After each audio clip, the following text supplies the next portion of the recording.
Gotta keep moving, ain't no time to slow down. Every step forward, gonna cover more ground. When the road gets tough, gotta stand tall. In this race, In my interactions with many beginners in digital painting, I've noticed a common issue. At a certain point, they find themselves stuck and unable to continue, either unsure of what to draw next or feeling that their work is getting worse and less appealing, leading to a lack of motivation to continue. If you're facing similar challenges, I encourage you to watch this video carefully. Hi, I'm Leon, a blogger in the field of painting who is committed to helping 500,000 digital painting enthusiasts improve their skills. If you're experiencing the issues mentioned above, don't doubt your ability to draw or give up on your hobby.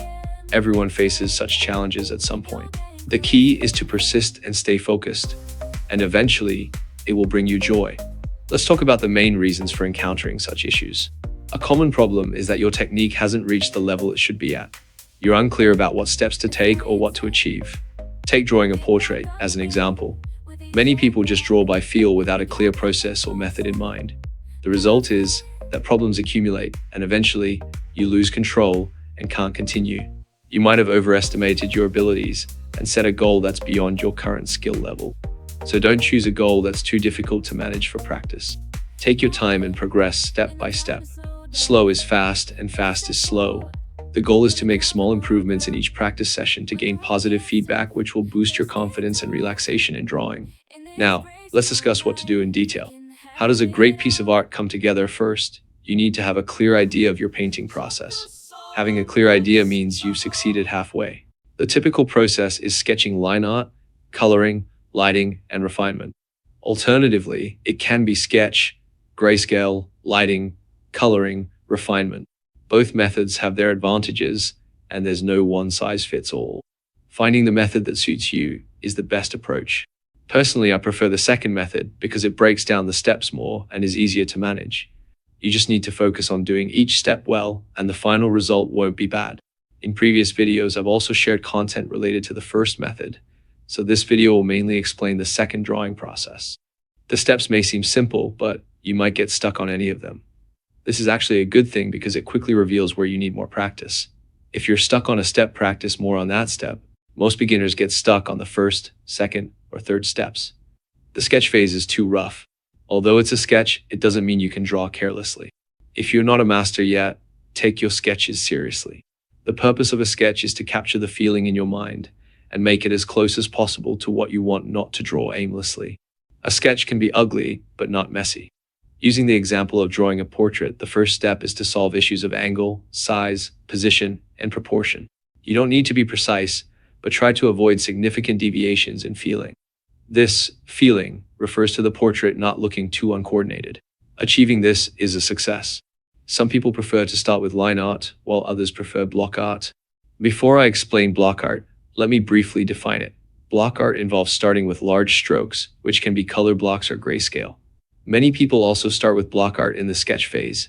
The main difference from line art is that it quickly establishes the proportions, size, position, and angle of the image, reducing the time spent on drawing and better maintaining the overall feel of the image. The advantage of line art is that it can effectively control details and reduce the time spent on adjustments in later stages.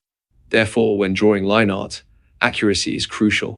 Both methods have their pros and cons, and the choice depends on your needs. For this demonstration video, I used block art because it allows me to quickly paint the shape and outline of the character and easily make adjustments without worrying too much about details. Once the major proportions and angles are set, I adjust the character's facial features, shape, and whether they look harmonious together. The advantage of this method is that you can handle each issue separately without dealing with multiple issues at once, making the drawing process more relaxed. Whether to use line art or block art depends entirely on your needs and drawing habits, but the key is to learn how to handle problems, solving one issue at a time, because you're not a master yet and can't immediately attempt high difficulty drawing methods. Regarding grayscale art, I've also discussed this in previous videos. A good grayscale image is visually harmonious without large areas of pure black or white, and the transitions between tones are natural. You can take any portrait photo and convert it to grayscale to see the subtleties. The most common issue for beginners is chaotic tonal distribution. Deep tones appear where they shouldn't, and light tones appear in places where they're not appropriate. Remember that pure black and white are very rare in an image, only appearing in corners or highlights, while the rest is various shades of gray. Considering the length of the video, this one focuses on explaining the first 3 steps. I've covered the later steps in other videos. Lighting, coloring, and refinement are relatively easier and serve to enhance your image. For example, to make your image more appealing, you can add bright colors or more contrasting colors to increase visual impact. If you want a more atmospheric feel, you can add interesting lighting effects.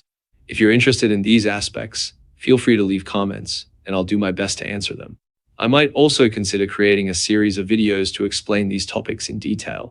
If you can master the key points of the first 3 steps and apply them well to your images, I believe your work will see a significant improvement. Finally, let's summarize the methods to overcome stagnation in your art. First, don't be too casual in the sketch phase. Try to solve the corresponding problems such as angle, size, proportion, and position. Second, the advantage of line art is that it can effectively express details, giving the image a good visual effect and completeness. Third, block art can be used directly to start drawing, saving time on line art. If you use color blocks, you can even skip the grayscale step. However, using this method requires a solid foundation. When drawing grayscale, be careful with large areas of pure black and white. The harmony of grayscales is the key. Mastering these 3 points will greatly improve your images. Lastly, remember that even the best methods require a lot of practice.